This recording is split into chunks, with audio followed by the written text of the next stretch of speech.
cidade, como a gente citou ao longo da temporada. Agora a invasão de campo ali, o torcedor conseguiu abraçar o Payet, mas já vai sendo retirado. Mas o torcedor reconhecendo a entrega que o time teve, apesar de todas as adversidades ao longo da temporada, conseguiu o principal objetivo, que era não correr riscos com relação... O Payet vai dar a camisa. ...ao Campeonato Brasileiro. Conseguiu não correr riscos com relação ao rebaixamento do Campeonato Brasileiro. Agora o Payet entrega a camisa ali para o torcedor que invadiu o gramado.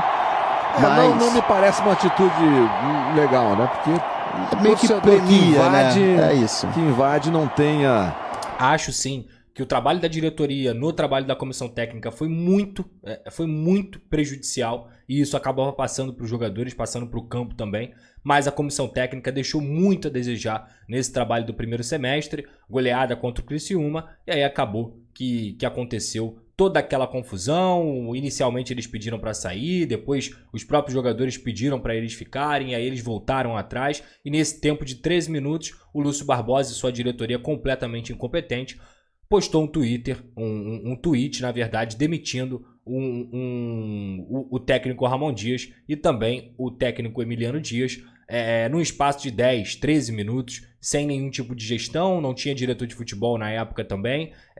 O próprio Lúcio Barbosa não esteve em São Januário e tudo foi uma grande confusão. O Vasco começou a sucumbir a partir dali e veio a demissão do Ramon, veio a gestão do Pedrinho. Lembrando que quem contratou o Álvaro Pacheco foi o Pedro Martins, que chegou para ser o novo diretor de futebol, e ele contrata o Álvaro Pacheco, que dura 4 jogos. O Pedrinho assume e demite o Álvaro Pacheco.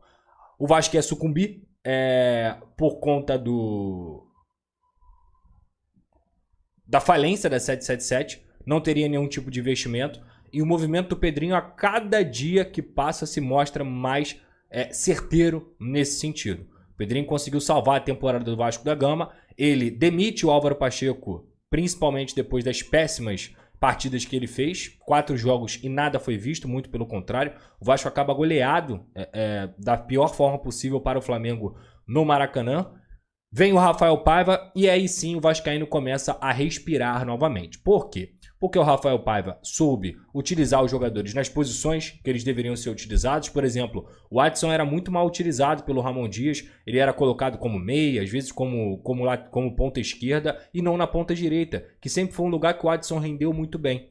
E aí, depois que o Rafael Paiva chega, ele consegue colocar o Adson na direita, ele coloca o David na esquerda e o Verratti desanda a fazer gol mais do que ele já fazia normalmente. A garotada da base, quando sobe muito bem também. O Estrela, nos poucos jogos que teve, jogou bem, principalmente contra o São Paulo. JP entrou bem também. Leandrinho foi outro bom achado. Então o Vasco começou a respirar. A torcida começou a entrar em sinergia, foi passando de fase na Copa do Brasil. O Léo Jardim, desde sempre, fazendo defesas absurdas, classificações heróicas. O Vasco elimina o Fortaleza sob o comando do Rafael Paiva, coisa que ninguém acreditava, justamente porque o Fortaleza era uma equipe que hoje, como eu tô vendo aqui, terminou na 4ª colocação do Campeonato Brasileiro, 68 pontos, é muito ponto que o Fortaleza fez, e o Vasco da Gama conseguiu eliminar essa equipe. Depois eliminou também o Atlético Paranaense, mais uma vez com o Léo Jardim, com o Verratti brilhando, e mesmo dando mostras de talvez não um grande desempenho,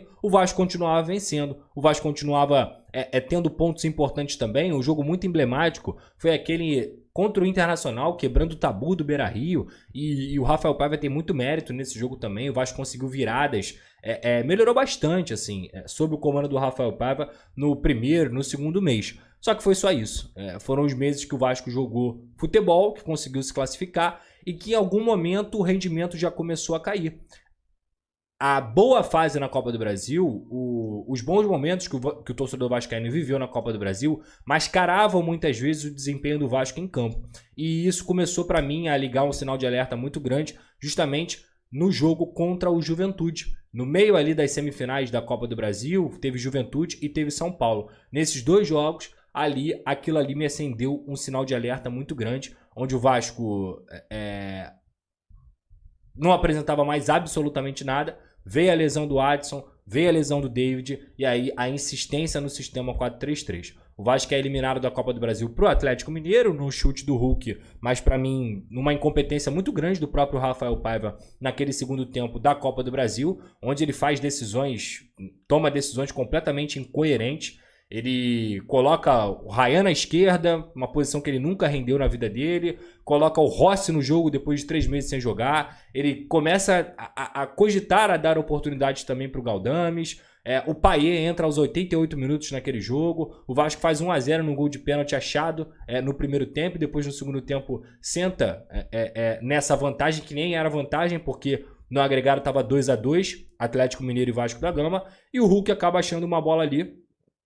Lembrando também que no primeiro jogo da Copa do Brasil, o João Vitor fica no banco de reservas por opção do Rafael Paiva e o Léo Pelé acaba errando nos 2 gols do Atlético Mineiro lá na Arena MRV. E o Vasco acaba caindo na Copa do Brasil, chegou longe sim, para o que se esperava do Vasco, mas desde aquele momento, pelo menos pessoalmente, e eu fico muito tranquilo porque eu falei com vocês isso aqui na época, aquilo ali já começou a me ligar um sinal de alerta.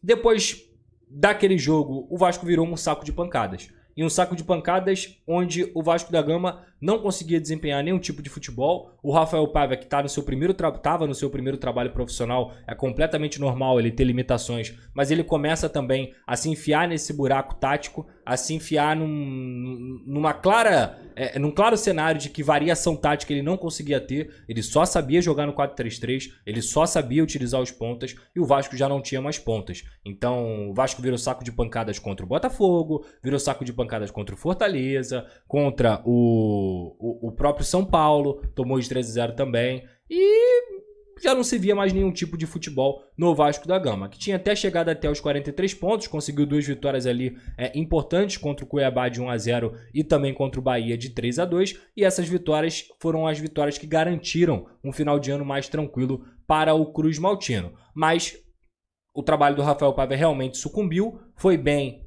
no primeiro mês e no segundo mês, caiu muito de rendimento, perdeu variação tática, insistências completamente inexplicáveis e os principais jogadores do Vasco estavam completamente também desfavorecidos. Queda de rendimento do Lucas Piton, que mesmo com essa queda de rendimento fez uma temporada muito boa mesmo. Lucas Piton, se eu não me engano, terminou o ano com 14 participações em gols. É um lateral esquerdo que faz muita diferença e que foi crucial para o Vasco da Gama. E o Verratti caiu de rendimento, o Coutinho chega e não consegue também dar aquilo que a gente esperava dele, que ele conseguiu, por exemplo, nesses 2 últimos jogos.